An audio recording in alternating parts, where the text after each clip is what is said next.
government officers must live to their oath of office that you took, to be loyal to the Constitution, to be patriotic, and to serve the people of Kenya fairly and objectively.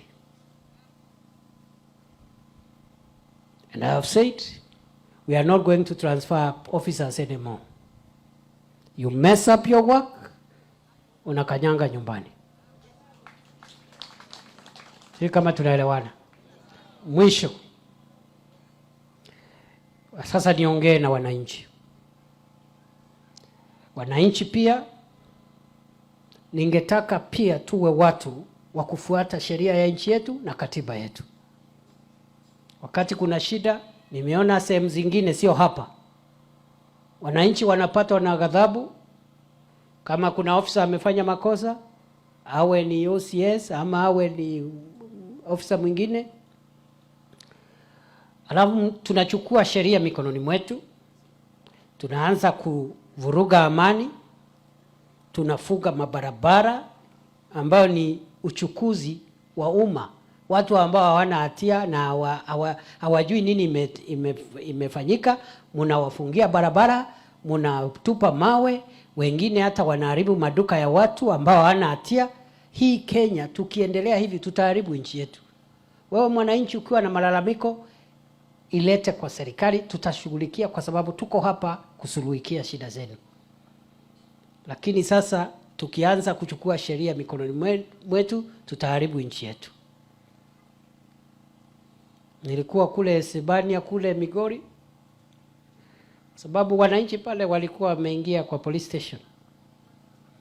Na nimesema hivi, mwananchi yoyote ambaye ataingia mahali ambao pamelindwa atajipata taabani, kwa sababu hatujafika kiwango ya kuwa nchi ambaye haina sheria.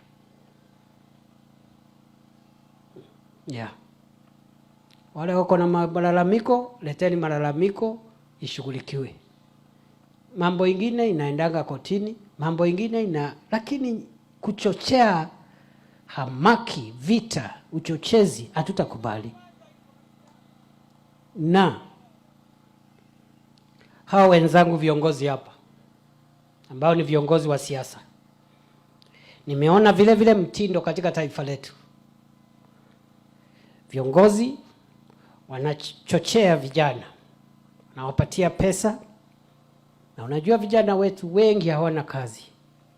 Wewe ukiwa kiongozi, badala ya kutafutia hawa vijana kazi, unatafutia pesa na pombe na kuwatuma kuchochea vurugu. Na viongozi wetu wa siasa tunawaheshimu, wamechaguliwa kwa kura.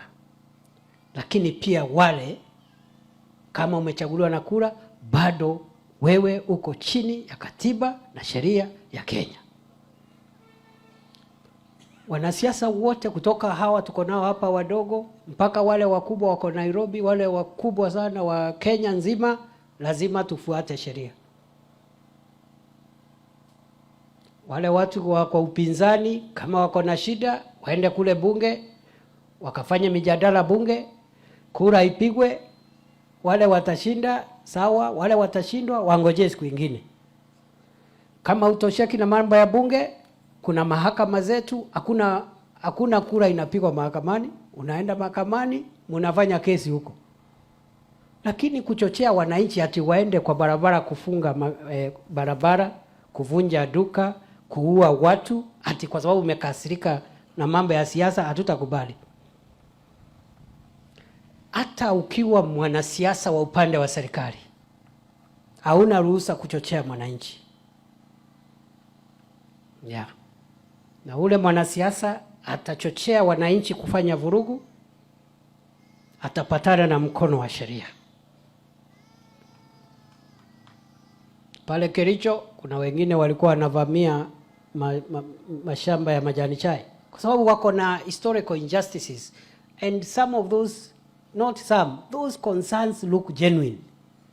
Mimi sisemi hakuna matatizo iko, lakini suluhu sio kwenda kuvunja duka ya mtu ama kufunga barabara, mpaka wakafungia ambulance inapeleka mgonjwa akakufa hapo kwa barabara kwa sababu kuna maandamano, na mgonjwa ajui shida iko wapi. Yeye anajua tu ni mgonjwa na anatafuta daktari.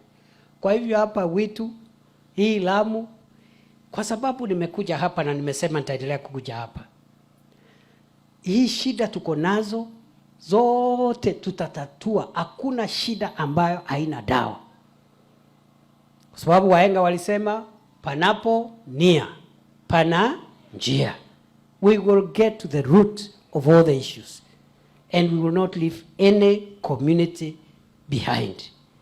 But those people who are inciting the public to violence, pretending that they are helping resolve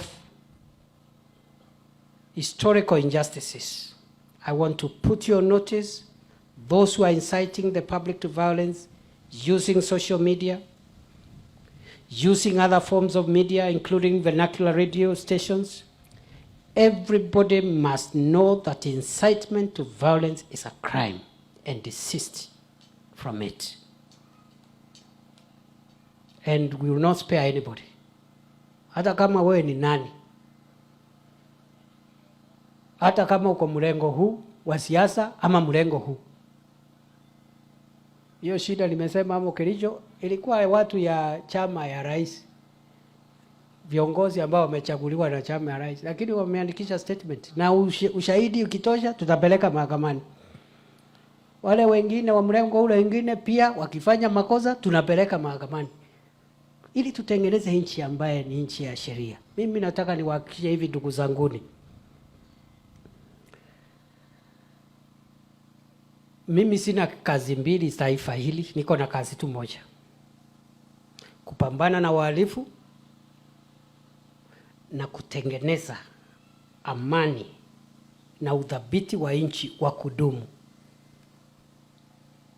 Kwa sababu masuala kwa mfano ambayo tunaongelea ya hapa kwetu yanakaa kama ni masuala ya kawaida, lakini tukiyaachilia yaendelee hivi, hata kama hakuna shida saa hii,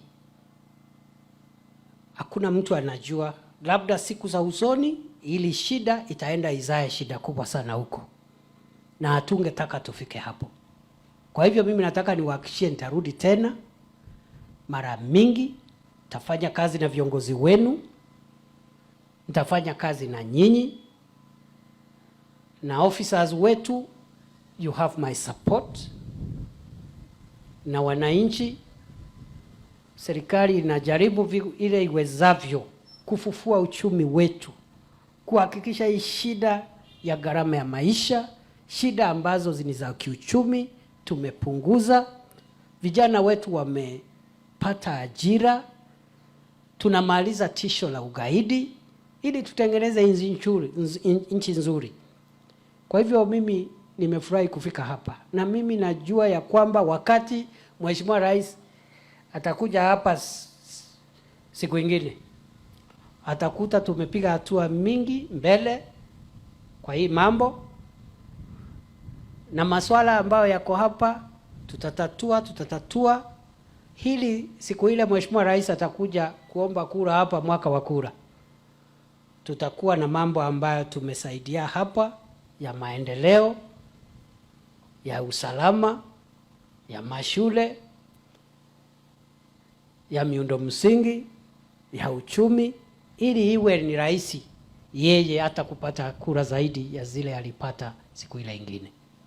Kwa hivyo mimi nawashukuru sana, nawatakia baraka ya Mwenyezi Mungu.